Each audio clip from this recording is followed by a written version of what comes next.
Hi,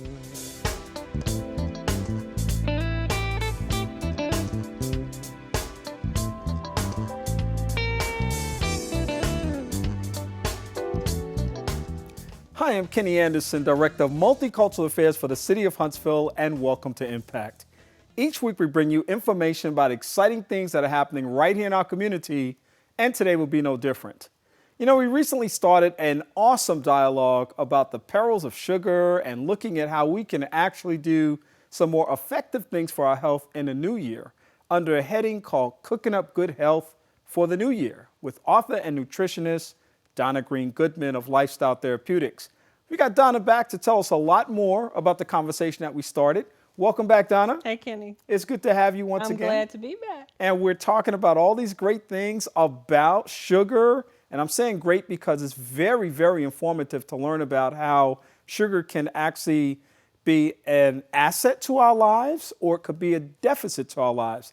And for so many people, it's a deficit because they don't quite know some of the ins and outs about sugar. Okay. I wanted to start with just talking a little bit about just this whole notion of some people say, you know, there's some good sugars out there and some bad sugars out there. And they'll kind of talk in those terms.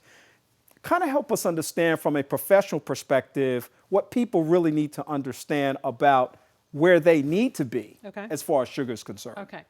When it comes to sugar, from a professional perspective, we look at sugars, even when you talk to a diabetic and you say your sugar is high, that means that the glucose in their blood level is high because it's not being absorbed by the cell to give them energy. So professionally, we don't just talk about sugars from sugar that you're going to put in your coffee or something like that. Ideally, the best sugars for you are the sugars that are in whole foods. That's the absolute best that you can do. Fruits? Fruits primarily because they're sweet. But if you have decided to eat less processed foods, and if you put some green beans in your mouth and hold them, if you put a piece of whole wheat bread in your mouth and hold it. Is that a raw green bean or is that a cooked green bean? Raw or cooked, either way. You just hold it in your mouth. Hold it in your mouth. What's happening is digestion starts in the mouth, and there's something called salivary amylase that starts to digest the food in your mouth, breaking down to sugars. And if you hold that in your mouth long enough, you can start to feel it tastes like something sweet. I've done it with green beans. I've done it with whole grain bread. Just put the bread in, which tastes salty at first, hold it in your mouth while that salivary amylase starts to work, and it'll start to taste sweet. Well, you're a master chef anyway. I've had your cooking many times before, and you can make the worst possible thing taste like the most beautiful and wonderful thing on the planet. So you have a special gift for sure. Well, and you know, I want to ask you about that too, because I'm thinking about this whole notion of people reducing sugar and cutting back. I know you make some of the most delicious desserts in the world, don't have sugar in them, but they taste so good. How is that done? I want you to go just in the recipe creation process. Okay. For example, whole food, best sugar. Then you want to take the whole food to dried fruit, and you can use that as a sweetener. Then you can extract the juice from the fruit and make it into concentrated fruit juice, which is what we use to make applesauce with. So traditionally, you would sweeten the applesauce with sugar, but you can actually sweeten it with this concentrated fruit juice. And get a healthier product. Absolutely. Yeah. Because although this fruit juice is removed from the fiber, it still has all the phytochemical benefit in it. So for Thanksgiving holidays, I make homemade cranberry sauce, and I use fresh cranberries, and I will use a concentrated fruit juice that's darker in color, like a raspberry or cranberry or grape. And in those darker colored juices, because people will say, well, that's still too much sugar. No, actually it's not, because you're not drinking the whole thing. It's spread out over all the applesauce or all the cranberries. But it has the color of the food, where all the phytochemical benefit is. And we spoke about how when you eat the skin of the apple, what it's doing for cancer. We didn't even talk about all the other stuff it can do. So the sugar in the whole food, then you want to eat the dried food, then you want to do the juice, and you can take this juice, add some cornstarch to it, thicken it up on the stove, put your fresh fruit or frozen fruit in there, strawberries, blueberries, whatever you want. That could be the topping for a cheesecake that you could make.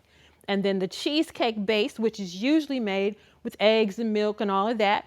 If you use some more plant ingredients, I make one where I use tofu and a non-dairy cream cheese, and you can actually use honey as the sweetener. One thing we did not speak about before with stevia, I have a friend who does a really good balance of using some traditional sugars, less of it, but with stevia in place of it. You can make things and sweeten them with honey or molasses or this one right here, which is the agave, and not have to worry about any of the negative side effects that come along with artificial sweeteners, because some people will say, well, I'm cutting back on my sweeteners, sugars, my concentrated sugars, but I'm going to use an artificial sweetener instead. And the challenge with the artificial sweeteners are two. Your body is designed to let you know when it has been satiated or made full. And literally, the brain sends signals to the stomach. Many of us ignore those signals, but it sends that anyway. And when you are doing foods that have artificial sweeteners in there, the brain doesn't get the signal. So you keep eating more food. So although you're sweetening it with a non-calorie sweetener, there's nothing in there to tell the brain she's had enough of that now. It's not a filter of sorts to say Right. stop. And of course, you're consuming more calories then. And which goes against everything that you cut the sugar out for. The other thing is artificial sweeteners have also been proven to affect the central nervous system and can contribute a lot to headaches, specifically migraine headaches. My mom and I was probably a teenager, and we were traveling, couldn't get something, and we got something instead that had an artificial sweetener in it. And within an hour, both of us, heads just pounding. Wow. It does not affect everyone the same way, but those are the two things that cause me not to recommend artificial sweeteners to any of my clients. Instead, I would do it in the order that I just suggested here and with stevia. I was talking to your producer before we went on air, and I talked about the fact that stevia is something that you can buy in the grocery store on the sugar aisle, but it's made from a plant. So if you like sweet tea, you can get your pot out, if you heat it or whatever, put your tea bag in there, and you can take the leaves of the stevia plant. My girlfriend Jackie and I actually grew it. You can go out and you pull the leaf off, put it in your mouth, and it tastes like sugar. And you can put that in the pot with the tea and brew everything together. You get a delicious pot of good old sweet tea. It's delicious, but you have to adjust to the flavor of the stevia because it doesn't taste like sugar. It tastes more like, it tastes more like. It's an acquired taste. For some people it is. Okay. It has more like an artificial sugar sweetener, and you don't have to use a lot of it. So some of the reason that it may not taste good to some people is because they put so much of it in there, but you learn how to play with it and get it to where you want it. And it's 0 calories. Yeah. No calories at all. Which is outstanding and great for people that are trying to make lifestyle changes. Right. So most people would not think about sugar contributing to heart disease. Of course, we know about the caloric intake and stuff like that, but talk a little bit about the perils of sugar and the damage it can produce to a person's heart. Okay. There's a molecule in the sugar, and it was so amazing to me. In college, I hung out with some of your friends who are doctors now, and I couldn't, that chemistry just didn't make sense to me. But the day I took a nutritional biochemistry course, all the lights came on. And the nutritional biochemistry speaks of the body's chemistry from a nutrition perspective, okay? So when you're eating certain foods and things happen inside the body, it's these cycles that are going on. And as these cycles are going on, it changes the body in different ways. So for people who are eating a lot of processed sugar, there's a molecule in the sugar that when it's released into the bloodstream, it changes something in your heart.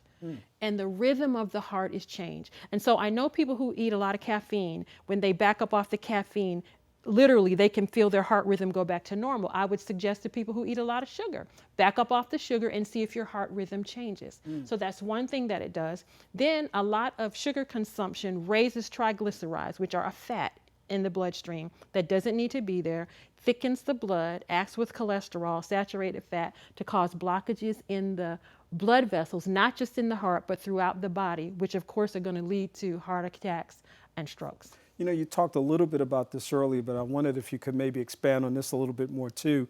There are a lot of what I would call hidden sugars out there. Oh my goodness. Foods that we don't necessarily associate with sugar, but they're laden with sugar. Right. What are some of those foods? Okay. A lot of those foods are anything that's processed. And you need to know that the way that the government is set up, when we do a label on a food, it's based on the highest amount of what ingredient that's in there is first on the list. So one of the things that people eat a lot of are those granola bars. Pick out your favorite granola bar, turn over the label and read it, okay? Because we think, well, it's not high in sugar, it's not high in fat, it's high in fiber, has a nutty taste to it, sometimes it has a little chocolate on it. Flick over the label and start to read it. Because the consumer has become more conscious, they are reading labels themselves, and they've actually changed the food industry so that there are more healthy options. But when you turn the label over, if sugar were the first ingredient, that would mean it weighed the most in that food. So the producers of these processed foods have gotten really smart, and they have separated out different types of sugar. So you might have honey, you might have molasses, you might have brown sugar. Then you have a couple other ingredients. Then you might have a high fructose corn syrup. Then you might have a maltose, which is a malt sugar, or sucrose, which is a plant sugar. And when you add all of those up, it equals like the first ingredient. Wow. So you find that sort of stuff in snacks, in ketchup, in mayonnaise, in mustard. Most any processed food has it. And another thing you need to be really careful of, sugar beets and sugar that is grown in this country is often genetically modified. So while people are now also looking to see if there's genetic modification, and Morningstar Farms Foods and even General Mills, who makes Cheerios, I was looking at my box of Cheerios and it said on the back, genetically engineered.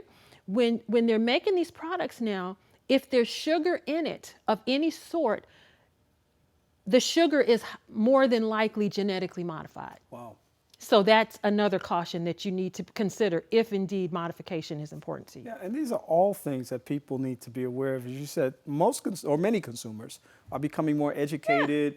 I'm a big label reader. I want to be aware of what's going into food. I think that should be absolutely required for anything that's ingestible. And it's important for us to do some self-analysis. Right. And to not just wait for people to say, well, this is something we've got to do as a law. People need to invest in their own health. And that's something that's very simple.